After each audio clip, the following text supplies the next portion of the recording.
Hi everyone, welcome back to the channel. If you are new here, I'm Dr. Qazi Nasir, and in today's video we are diving into the world of chemical process simulation using one of the most powerful tools out there, Aspen Plus. If you're a chemical engineering student or professional, you are probably no strangers to Aspen Plus, but have you ever used it to simulate the electrolysis of sodium chloride using steam? So today we are going to break down exactly how to simulate electrolysis process of sodium chloride in an aqueous solution using steam in Aspen Plus. And trust me, this isn't just about creating chlorine gas and sodium hydroxide. We will be looking at the equilibrium reaction and even salt precipitation that happens in the system. By the end of this video, you will know how to simulate this process step by step and understand the key reactions involved. So now I have electrolysis can sound like a pretty straightforward process, but when you add steam, water, and all the complexities of the industrial system, things get a little more interesting. We are going to work with two key reactions, which is shown on your screen, and the equilibrium constant which is used in these reactions are also shown here. At first glance, these reactions may seem simple, but their impact on electrolysis process is massive, especially when simulating the system in tool like Aspen Plus. Whether you are looking to study pH control, product yield, or reaction optimization, these equilibrium reactions are crucial for accurately modeling what's happening inside the electrolyzer. To make sure we will get all the dynamics right, we will be setting up Aspen Plus with two key types of reaction, equilibrium reactions for the water dissociation and salt precipitation for sodium chloride dissociation. I will walk you through the entire process of setting up the simulation, from defining your components and reaction to analyzing output results. Before we jump into the simulation itself, let's talk briefly about these reactions. Water dissociation is critical or crucial because it governs the formation of hydronium ions at the cathode, which can affect the pH of your solution and impact the production of sodium hydroxide. And of course, we can't forget about the salt precipitation, how sodium chloride dissociates into sodium ions and chlorine ions, making chlorine gas production at the end possible. Now let's take a look at the Aspen Plus setup. First we will define the components, which are water, sodium chloride, sodium and chlorine ions and other relevant species involved. We will input these into a component list and specify the reaction we are working with, including the equilibrium reaction for water dissociation and salt dissociation reactions for sodium chloride. The feed information, which is used for brine, is shown here, and the feed information for the steam which is used in this simulation is also mentioned here on your screen. So let's jump into the Aspen Plus simulation and start simulating the electrolysis of sodium chloride. So we can start with by firing up Aspen Plus, and we can start with the new simulation, and then you click on electrolyte template and electrolyte with metric units. Click OK.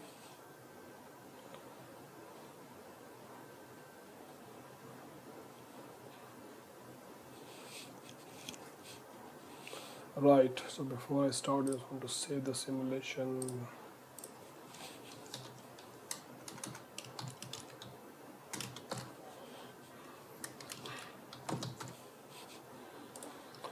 So we can start by adding components. So sodium chloride, then chloride ions, then hydronium ion, then we have OH ion, and finally we have sodium ion. So after we add all these components, so we make sure that sodium chloride is in solid. So click on solid, then we can click on the methods. For this one we try to use a different method, so click on the select method, click on new, and I will call this one steam NVS. And with the parameters selected, just click on the one which is in red color, just click on this one, and then we have the electrolyte pairs. You can click one by one all these temperatures until become blue. Okay, so after we select, we will finish this one. We can click on the chemistry, we can add a chemistry, and we can click on OK. You can add a reaction. There are two types of reactions. We have one is an equilibrium reaction and the other one is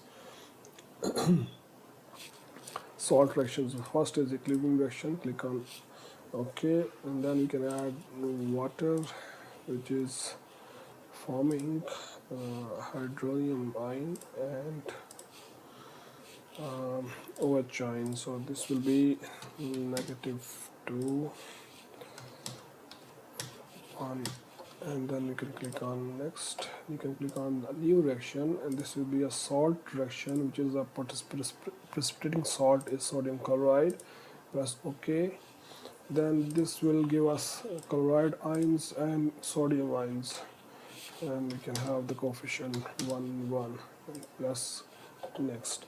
Then we can click on the equilibrium constants, and we need to provide the, the equilibrium constant. For example, the first reaction, the equilibrium constant for A is 132, the value of B is -13445, for C is -2247, and similarly for salt reaction, the value of A is -203.58, for B is 4381, for C is 35.7, for D is -1067.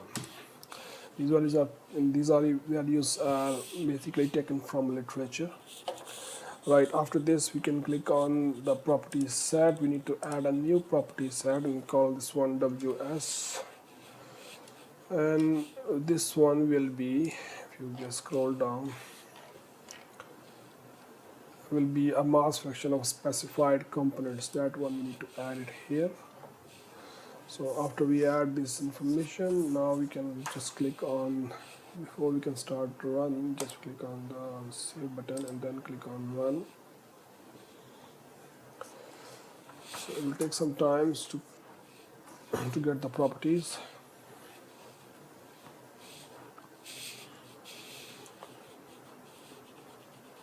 So once it's done, the results are available. Now we can click on the simulation environment. Here we can start adding our simulation procedures. For example, we need to add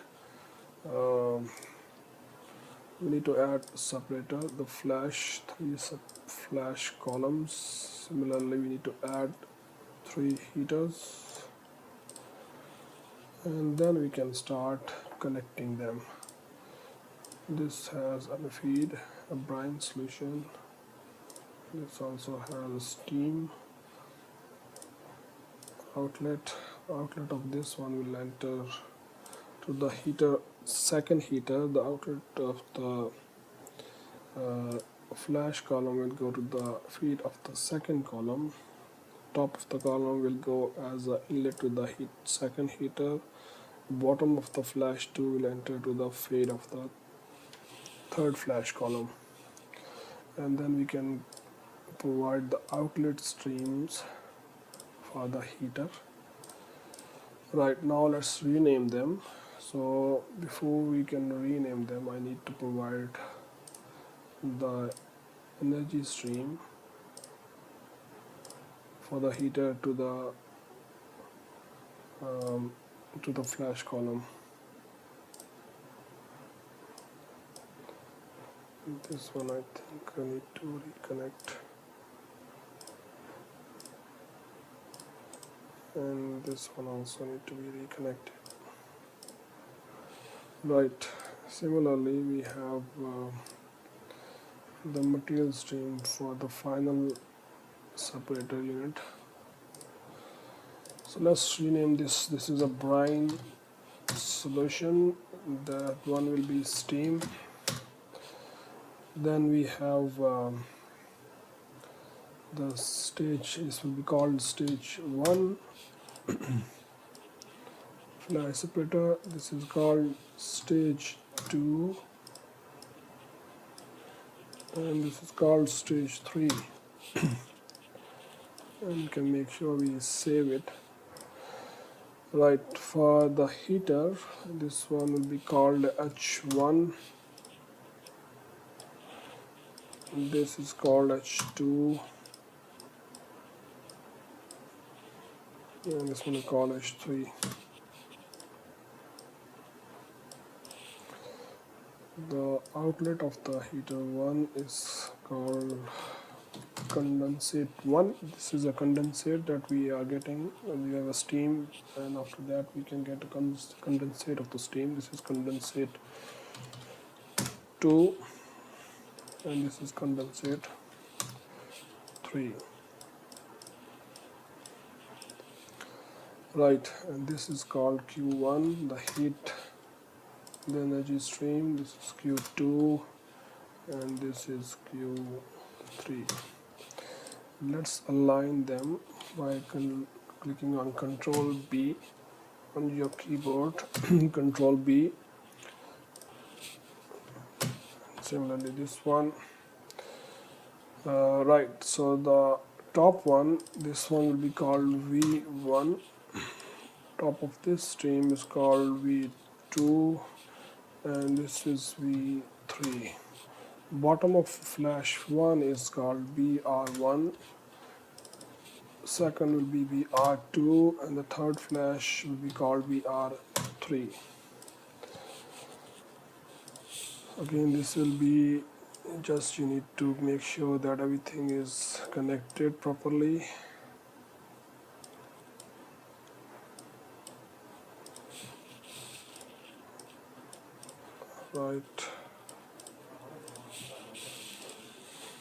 Right, so after you make sure everything is connected and rename, then we can click on the next button. We save as well. So we can provide the brine temperature, that is 25 degrees Celsius. The pressure is 1.01 bar. The mass flow rate which is entering is 1000 kg per hour. And the most mass fraction of water is 0.965. Sodium chloride is 0.035. This is the brine solution, so you have a mixture of sodium chloride and water. Then we can click on next button, and here we need to provide the information for the steam that is entering at 200 degrees Celsius, and the steam has information of vapor fraction and the temperature. Temperature we already provided. The mass fraction in this case is completely 1 vapor, so that's why it's 1. The mass flow rate for the steam is 300 kg per hour, and the mass fraction for water has to be 1. Okay, so after we provide this information, we can click on the heater 1. The heater 1 is operating with the vapor fraction and the pressure. The pressure is 0 because it is behaving like a condensate, so it will work, it will take the feed and provide the steam, and then the condensate will go out. So when it is going out, it has no vapors, all liquid. Similarly, we have for heater 2, 0 pressure and 0 vapor fraction, and for the heater 3 also has the same information, which is 0 bar pressure and 0 mass fraction. So after provide the information for the heater, now we can go to stage 1. Stage 1, the pressure of the stage 1 is 1 bar, and for stage 2 it is slightly lower pressure, which is 0.7 bar, and the third one is less, which is 0.5 bar. So we provide the information for all these 3 stages, and we have provided all the information for the heater as well. Now we can start run. So if everything is correct, it will converge and it will give us the result without any warning or any error. So we have the result, and if you look at here, there are some information obviously missing, but that is fine. We don't have any error. So if you take a look at the final brine stream which we are getting after electrolysis, you can see in the mass fraction. If you take a look at the mass fraction,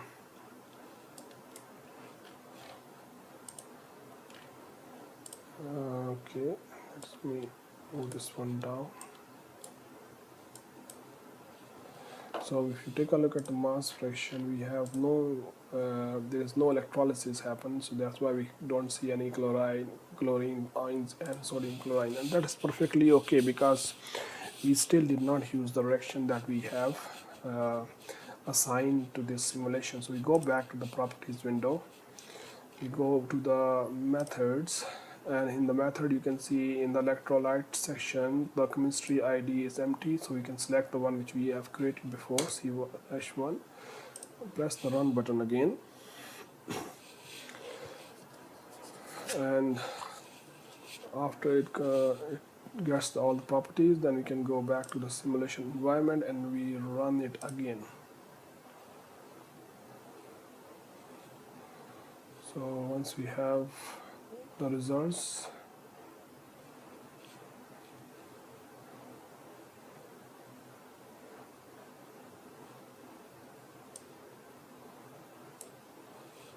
right, it converges without any error, so we can go to the mass fraction part. Now you can see we have the chloride ions, we have some numbers for the chloride ions and sodium ions, and in terms of mass flow rate you can see we have about this much of chloride ions in kg per hour that is producing, and about this much of sodium ion that is producing, so that it works, the electrolysis process works. However, we need to click on we need to add some information in our flow sheet. For example, if you click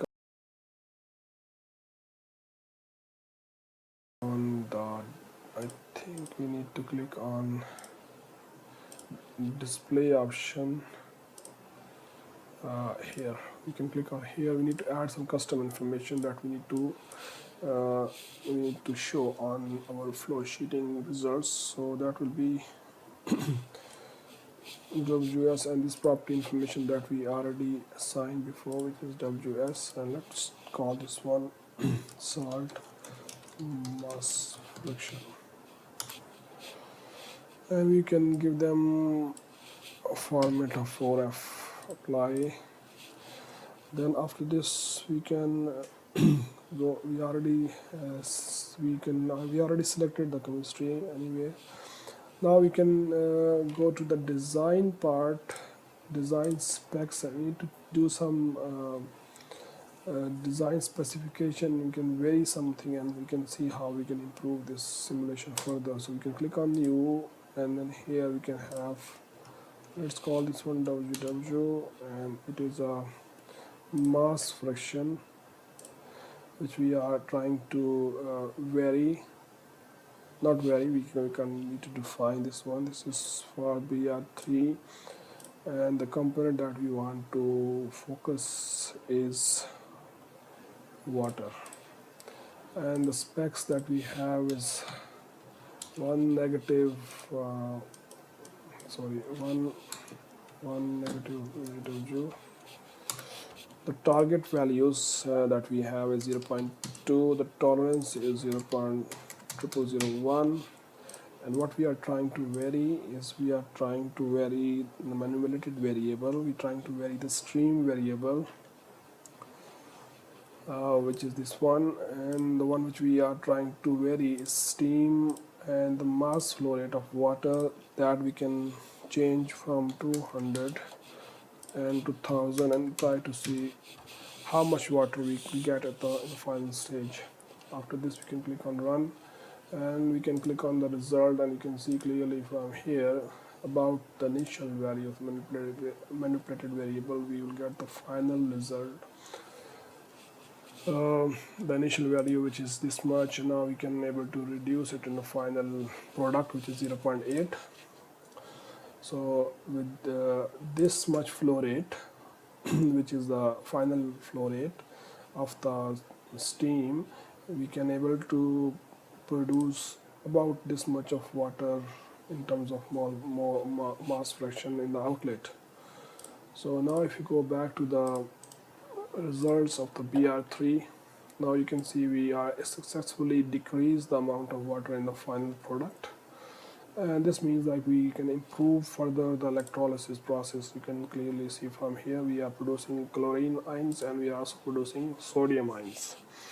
In terms of mass, we also improve those ions, and we have successfully reduced the amount of water in the final product. So means we can improve, we improve the simulation. So that's it for today's simulation. I hope you have understand the whole idea of what we are doing in electrolysis. If you like this video, please like, share and subscribe, and thank you very much for listening. Take care and bye.